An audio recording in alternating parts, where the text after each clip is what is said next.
জঙ্গল পরিষ্কার করতে এসে এটা কি পেলাম? নিশান জঙ্গল পরিষ্কার আর বলো না।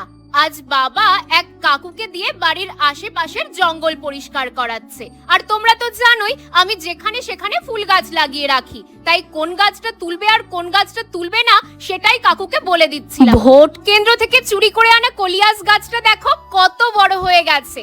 আর এই কাকুর সাহায্য নিয়ে আমি আজকে একটা জবাও বসালাম। জানো, বাড়ির পেছন দিকটাও পরিষ্কার করাতে হবে। আমার বাবা মা বলে গাছ লাগিয়ে লাগিয়ে নাকি আমি বাড়িটাকে জঙ্গল বানিয়ে ফেলেছি। কথাটা কিন্তু খুব একটা মিথ্যে নয় জানো তো। আরে আমি গাছ লাগাই, কিন্তু ঘাস জঙ্গল হয়ে গেলে আমি কি করব? আরে এটা কি হাইব্রিড নয়নতারা? তো আগের বছর ছাদ বাগানে লাগিয়েছিলাম। রংটা দেখো কি সুন্দর। গাছটা এই ঘাসগুলোর মধ্যে একা একাই হয়ে আছে, হয়তো কোনোভাবে বীজ পড়ে এখানে হয়েছে। তোমরা বলো তো, এটাকে এখানেই রাখবো নাকি ছাদ বাগানে নিয়ে যাব?